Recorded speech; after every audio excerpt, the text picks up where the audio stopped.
पाकिस्तान की भी Asia cup की स्क्वाड आ गई है, इंडिया की भी एशिया कप की स्क्वाड आ गई है और काफ़ी इसके ऊपर बातचीत हो रही है। शोएब मलिक, जसप्रीत बुमराह, इन सारे हवालों से बातचीत जारी है। तो आज की इस वीडियो में हमने दावत दी है 24/7 उर्दू न्यूज़ से नन अदर देन बाबर हयात कि वो हमारे साथ आएँ और डिस्कशन करें यहाँ पर पाकिस्तान और इंडिया की स्क्वाड के बारे में। तो सबसे पहले बाबर भाई कैसे हैं आप?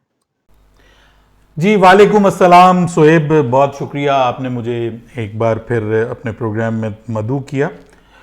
विदाउट वेस्टिंग एनी टाइम पहले क्वेश्चन के ऊपर हम आएंगे। तो काफ़ी ज़्यादा बात चल रही है कि क्या शोएब मलिक को पाकिस्तान की एशिया कप की स्क्वाड के अंदर शामिल किया जाना चाहिए था या नहीं किया जाना चाहिए था। तो आपका इस हवाले से क्या ओपिनियन है कि शोएब मलिक को पाकिस्तान की एशिया कप की स्क्वाड के अंदर होना चाहिए था या फिर नहीं होना चाहिए था? आप इसके ऊपर क्या कहेंगे? जी सोएब, आपका जो पहला सवाल है, मैं इस हवाले से ये कहूँगा कि शोएब मलिक जो है ना जी, ऑब्वियसली पाकिस्तान अगर उनको सेलेक्ट कर लेता तो पाकिस्तान का जो मिडल ऑर्डर है उसके अंदर जो एक्सपीरियंस की कमी इस वक्त हमें नज़र आ रही है वो ना होती। पाकिस्तान का मिडल ऑर्डर रादर ज़्यादा स्ट्रेंथन्ड नज़र आता और उसमें ख़ास तौर पे शोएब मलिक जो है वो एशिया कप की क्योंकि हो रहा है यहाँ यूएई में, तो वहाँ की जो कंडीशंस हैं वो उसके स्टाइल ऑफ बैटिंग को काफ़ी ज़्यादा सूट करती हैं और ख़ास तौर पे जो बल्लेबाजी वो स्पिनर्स के खिलाफ करते हैं वो बहुत ज़बरदस्त है। उनका स्ट्राइक रेट भी स्पिनर्स के अगेंस्ट अच्छा है।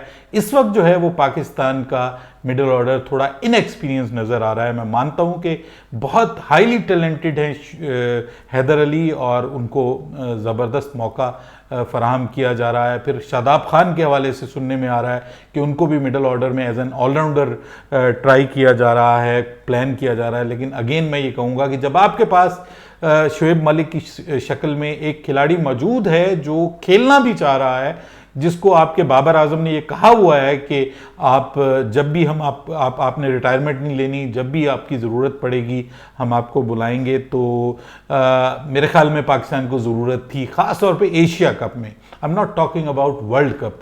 वर्ल्ड कप में भी अगर कोई सीनियर प्लेयर आपके साथ जा सकता है तो उसको जाना चाहिए।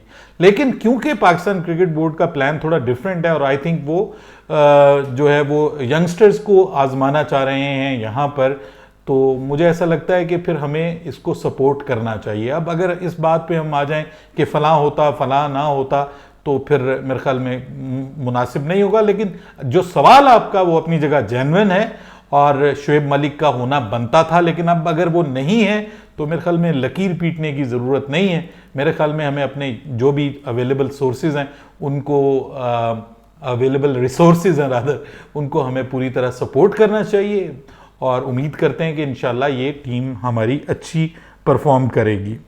दूसरा क्वेश्चन मेरा आपसे यहाँ पर ये है कि हमने स्क्वाड तो यहाँ पर देख ली पाकिस्तान की भी, इंडिया की भी। तो इंडिया की स्क्वाड में यहाँ पर जसप्रीत बुमराह नहीं है।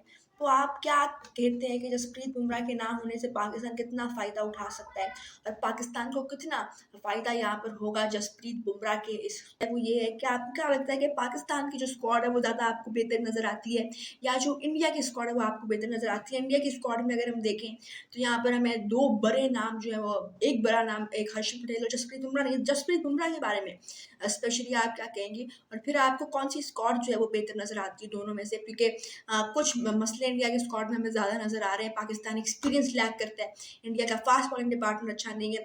वो एक अलग बात है कि उनकी जो स्पिनर्स हैं वो पाकिस्तान को काफ़ी डेंजर में ला सकते हैं। तो आप दोनों स्क्वाड्स को अगर थोड़ा सा कंपेयर करें तो आपको क्या लगता है कि कौन सी स्क्वाड यहाँ पर बेहतर है? जी, इंडिया का जो स्क्वाड अनाउंस हुआ है वो खासा हैरान कुन, मैं तो हैरान हुआ हूं कि उसमें खैर एक तो उनके लिए अनफॉर्चुनेट न्यूज़ ये थी कि जसप्रीत बुमराह अनफिट हो गए बैक इशू की वजह से। अब वो एशिया कप में नहीं होंगे, मोस्ट प्रोबेबली उनको रेस्ट दिया गया है ताकि वो T20 वर्ल्ड कप के लिए अवेलेबल हों। लेकिन उसके अलावा अगर आप उनका फास्ट बॉलिंग अटैक देखें तो उसमें भी जैसे पाकिस्तान के मिडिल ऑर्डर में आपको एक्सपीरियंस लैक करता हुआ दिखाई दे रहा है, उनका फास्ट बॉलिंग अटैक जो है वो बहुत ही आप कह लें कि इनएक्सपीरियंस नज़र आ रहा है। ख़ास तौर पे अवैश खान और इसके अलावा अर्शदीप सिंह जो हैं उनको डाला गया है। भुवी जो हैं वो उनके समझ लें कि मोस्ट सीनियर हैं। फिर पांड्या जो हैं वो ऑब्वियसली उनके एक फास्ट बॉलिंग ऑलराउंडर के तौर पे उनके ऊपर भी खासा रिलाई किया गया, क्योंकि उन्होंने रिसेंट पास्ट में अच्छा बीइंग अ बॉलर भी अच्छा परफॉर्म किया है। लेकिन मेरे ख्याल में अगेन मैं ये कहूँगा कि अगर आपके पास बुमराह नहीं है तो फिर आपको एटलीस्ट मोहम्मद शामी को अपनी टीम का हिस्सा बनाना चाहिए था, उनका हिस्सा बनना ज़रूर था। और मेरे ख्याल में ये जो इनका बॉलिंग अटैक है, पाकिस्तान इससे फ़ायदा उठाना चाहिए। लेकिन क्या ये तीनों फास्ट बॉलर्स खेलेंगे और 2 स्पिनर्स के साथ वो जाएंगे? मुझे ऐसा नहीं लगता। मुझे ऐसा लगता है कि 3 स्पिनर्स और 2 फास्ट बॉलर्स के साथ जाएंगे। सो ये जो 8 ओवर्स होंगे, इन ओवर्स में पाकिस्तानी टीम अटैक कर सकती है। उनके ऊपर पाकिस्तान के जो ओपनर्स हैं ऑब्वियसली अटैक कर सकते हैं, और जितने अटैकिंग पाकिस्तान के ओपनर्स हैं वो भी आपको पता है। बहरहाल बाबर और रिजवान होंगे, तो मुझे ऐसा लगता है कि उनकी स्पिन जो है वो उनके फास्ट बॉलिंग अटैक से ज़्यादा बेहतर है। पाकिस्तान को उनकी फास्ट बॉलिंग के बारे में कम सोचना चाहिए, और सोहेब मुझे लगता है कि पाकिस्तान को उनके स्पिनर्स का खौफ ज़्यादा होना चाहिए, क्योंकि उनके स्पिनर्स बहुत तगड़े हैं। चहल है, उसके बाद उनके पास जो है वो ऑब्वियसली बड़ा नाम है, रविचंद्र अश्विन है, और इसके अलावा अक्षर Patel, I think, I am not sure कि वो भी हैं बीच में। तो उनके पास जो उनका स्पिन अटैक है वो खासा अच्छा, और जडेजा भी है। तो पाकिस्तान को उनकी स्पिन के बारे में सोचना चाहिए, ये नहीं सोचना चाहिए कि हम उनके फास्ट बॉलिंग, कमज़ोर फास्ट बॉलिंग से क्या फ़ायदा उठा सकते हैं। फिनिशिंग अब आपसे जो मेरा आखिरी क्वेश्चन यहाँ पर रहेगा वो ये कि पाकिस्तान जो पेसर्स और स्पिनर्स हैं, कौन आप देखना चाहते हैं कि इन बॉलर्स को आप चाहते हैं कि वो दोनों पाकिस्तान की जो है प्लेइंग 11 के अंदर आप बॉलिंग कॉम्बिनेशन हमारा एक्चुअली कैसे देख रहे हैं, कौन इन हो कौन आउट हो? हसन अली नहीं है, 3 पेसर्स आपके हिसाब से स्पेशली नसीम शाह, शाहीन शाह हो गए, और आपके तीसरे नंबर के ऊपर शाहनवाज धानी, हारिस रऊफ, ये सारे पेसर्स पाकिस्तान लेके जा रहे हैं। वसीम जूनियर भी हैं। तो बॉलिंग अटैक को आप कैसे पाकिस्तान का फिगर आउट करेंगे, बनाएंगे? और फिर स्पिनर्स भी हैं हमारे पास, एक जेन्युइन स्पिनर है, बाकी सारे ऑलराउंडर्स हैं। तो कैसे आप इसको सॉर्ट आउट करेंगे? पाकिस्तान का अलबत्ता जो फास्ट बॉलिंग है वो बहुत बेहतर है as compared to India. Pakistan के पास शाहीन शाह अफरीदी हैं। पाकिस्तान का एक वीक लिंक हुआ करते थे हसन अली, वो नहीं है, उनकी जगह नसीम शाह को शामिल किया गया है। वसीम जूनियर हाईली टैलेंटेड हैं, लेकिन नसीम शाह एक एक्स फैक्टर साबित हो सकते हैं, एक सरप्राइज पैकेज साबित हो सकते हैं। इसके अलावा जो हैं वो हारिस रऊफ हैं। फिर पाकिस्तान की जो स्पिन बॉलिंग है वो मैं ये समझता हूँ कि थोड़ी सी वीक है as compared to, less experienced है एज कंपेयर टू इंडिया, और थोड़ी सी वैरायटी भी कम है। हमारे पास जो है वो ऑफ स्पिनर नहीं है एज सच। हमारे पास एक लेग स्पिनर है, एक लेफ्ट आर्म स्पिनर है, उनके पास ऑफ स्पिनर भी मौजूद है। सो उनका मुझे जो है वो स्पिन अटैक बेहतर दिखाई दे रहा है। हमारा फास्ट बॉलिंग अटैक बहुत बेहतर है इस वक्त भारत के फास्ट बॉलिंग अटैक से। जसप्रीत बुमराह मेरे ख्याल में काफी बड़ा झटका है जी उनके लिए। ऑब्वियसली बड़ा झटका है, क्योंकि ये उनके मैच विनर हैं, और एक साइकोलॉजिकल प्रेशर होता है आपके एक बॉलर का, आपके एक बल्लेबाज का, कि जो दूसरी टीम को बर्दाश्त करना पड़ता है और उनके जहनों में होता है। और जब जसप्रीत बुमराह जैसा तजुर्बाकार बॉलर आपके पास नहीं होगा तो ऑब्वियसली आपको डेंट तो पड़ेगा। लेकिन मुझे लगता है कि शायद उनका ये डेंट जो है वो अपनी स्पिन बॉलिंग के साथ वो पूरा करने में कामयाब होने की कोशिश करेंगे। लेकिन ये डिपेंड करता है कि हम सब लोग बात कर रहे हैं स्पिन बॉलिंग, ये जो पिचेस हैं ये काफी नई पिचेस हैं, और इनके ऊपर जरूरी नहीं है कि स्टार्ट में ही स्पिन बॉलिंग जो है वो मसला करना शुरू कर दे। यूएई में जो पिचेस हैं वो इतनी भी फारिग नहीं होती। मुझे लगता है कि जब मैचेस होते हैं तो उसके बाद फिर वो थोड़ा सा स्पिन बॉलिंग को ज्यादा मदद देनी शुरू कर देती हैं। पहले वो फास्ट बॉलर्स को भी मदद देती हैं, फराहम करती हैं। पूछ रहे हैं जी कि हमारा बॉलिंग अटैक क्या होना चाहिए। तो मैं तो जनाब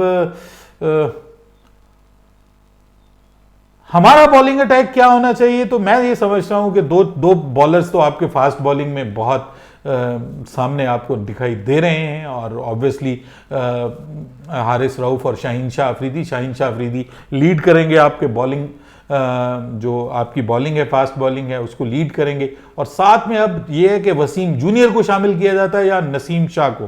तो मुझे ऐसा लगता है कि नसीम शाह को शामिल करना चाहिए, क्योंकि वो अपनी स्पीड के जरिए और अपनी एक्यूरेसी के साथ खासे परेशान कुन बॉलर साबित हो सकते हैं। और साथ में ऑब्वियसली 2 स्पिनर्स के साथ पाकिस्तान जाएगा, 3 स्पिनर्स के साथ नहीं जाएगा। हालांकि पाकिस्तान के पास तीसरा स्पिनर भी मौजूद है, तो पाकिस्तान मुझे लगता है कि 2 स्पिनर्स के साथ जाएगा और शायद ज़रूरत पड़ेगी तो खुशदिल शाह को बॉल करवाई जा सकती है। स्पिन बॉलिंग पे मैंने पहले भी बात की है। ऑब्वियसली पाकिस्तान लैग कर रहा है। पाकिस्तान का मिडिल ऑर्डर खास तौर पे आपके पास सिर्फ जो 130 प्लस स्ट्राइक रेट पे सिर्फ खेलने वाला स्पिनर्स को एक बल्लेबाज है जिसका नाम शादाब खान है। इसके अलावा और कोई बल्लेबाज 130 प्लस स्ट्राइक रेट से खेलने वाला नहीं है। और सुनने में ये आ रहा है कि शादाब खान को मिडिल ऑर्डर में ट्राई किया जाएगा इंडिया के खिलाफ। इससे आपको अंदाजा हो सकता है कि आजम खान के बारे में बात की जा रही है कि वो 157 था, लेकिन आजम खान इतना कंसिस्टेंट नहीं है। वो ठीक है, उसका स्ट्राइक रेट तो बहुत ज्यादा, लेकिन अगर आप उसकी एवरेज देखें तो एवरेज बहुत लो है, उसकी उतनी ज्यादा एवरेज नहीं है, क्योंकि वो बस 2-4-5 गेंदों का खिलाड़ी दिखाई देता है। मानता हूं उस पर छक्के चौके लगा के चला जाता है, लेकिन मैं ये समझता हूं कि थोड़ा प्रॉब्लम है उसके हवाले से। बहरहाल शोएब मलिक होते तो situation could have been bit different for Pakistan. हम थोड़ा डिफरेंट इस मौजू पे बात कर रहे होते, लेकिन राइट नाउ मुझे लगता है कि थोड़ा सा पाकिस्तान स्पिन बॉलिंग को as far as batting is concern and specially middle order batting is concern, Pakistan is lacking. Thank you very much sir, आप आया, आपने टाइम दिया। होपफुली पाकिस्तान एशिया कप में अच्छा करे। बहुत शुक्रिया सोहेब, थैंक यू, अल्लाह हाफिज। जिसने देखा, आई होप आपको ये शो पसंद आया होगा। अगर आया तो लाइक करें, शेयर करें, सब्सक्राइब करें। Take a goodbye and अल्लाह हाफिज।